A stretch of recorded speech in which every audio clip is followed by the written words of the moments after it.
Прывітанне, с вами Алена Васильева и YouTube канал Менавіта онлайн.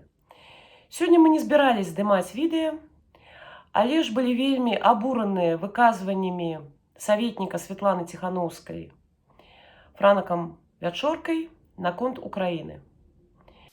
Мы не та нация, которая, как вот в Украине ребята шутят, что если бы нас ОМОНовцы так избили, у нас бы с каждого окна вылезло бы пулемет, и мы бы там начали всех валить. Потому что Украина воюет, и, возможно, тут как-то, я предполагаю, и оружия больше. Я здесь, Николай, возражу. Да, украинцы, конечно, нас поучают, что вот если бы так издевались над нами, то мы бы здесь уже показали Кузькину мать, но вместе с тем они за 7 лет себе не вернули ни Крым, ни Донбасс, ни на каплю не продвинулись. Поэтому это такое шапкозакидательство. Оно, возможно, не присуще белорусам, но белорусы хотя бы рационально оценивают свои силы. Вадим Доўнар, журналіст, які вядзе наш телеграм-канал Менавіта онлайн, напісаў пост «Лепш не скажаш». Я яго зачытаю.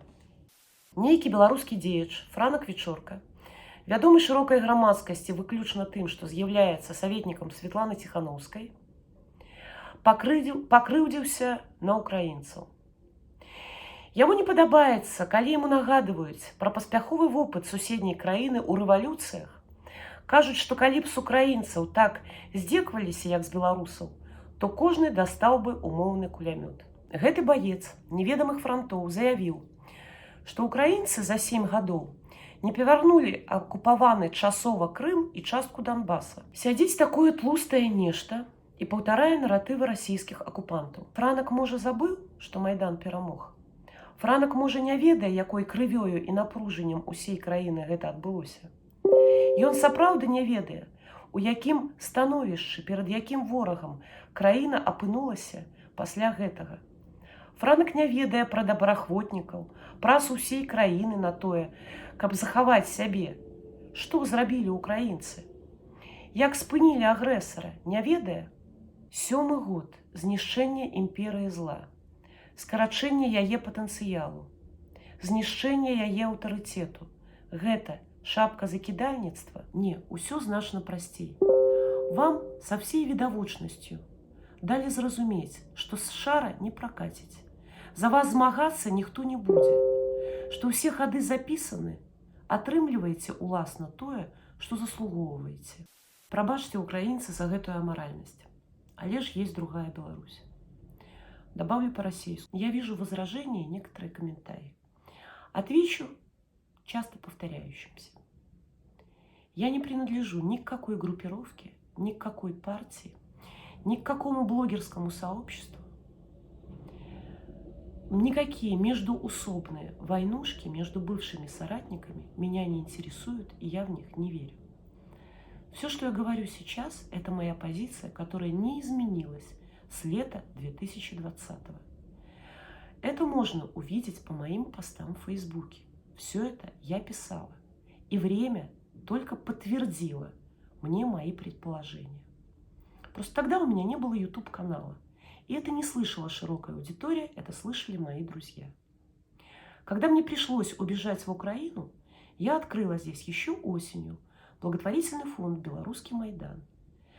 Название «Белорусский Майдан», кстати, сразу скажу, благотворительный фонд, который не собирает деньги с населения. «Белорусский Майдан» – это чисто волонтерская организация. Мы сделали единственную попытку собрать небольшую сумму на ребят, которые воюют в АТО, но пока нам это не удалось. Мы это немножечко отложили. «Белорусский Майдан» сразу отражает мое отношение к нашим событиям. Мне сразу в названии хотелось подчеркнуть, что геополитическая повестка в любой революции должна ставиться сразу. Мы живем не в Антарктиде. И если вектор движения не определен и не назван основной источник зла, то ничего не получится. А игра с врагом, который воюет с соседней, дружественным нам страной, это не дипломатия. Это тупиковый путь. И более того, коллаборационизм. Я вижу так. Майдан для меня – это прежде всего вектор движения, выбор европейского пути развития и умение себя защитить. Не надо путать мирные акции с абсолютным беззубым непротиводействием злу, который в итоге приводит к жертвам не меньше. Поэтому звучит все это достаточно цинично, простите. Мы что, знаем количество погибших, а сколько их еще будет, и поломанных судеб? Вот это суть мирных протестов. Зачищенное пространство, и это можно было легко предположить, и усилившаяся интеграция с Российской Федерацией. С вами канал Миновито Онлайн. Если вам важно, что мы говорим, поддерживайте нас. Да, кстати, напомню, вот еще одно возражение, которое важно. Критикуете, предлагаете. Я занимаюсь блогерской деятельностью. Блогер и журналист не обязан предлагать. Это не политик, который ведет за собой массы. Он должен говорить то, что думает. И, кстати говоря, о предложениях. В августе месяце и в сентябре я делала посты то, что могла. Я говорила о том, что Майдан необходим.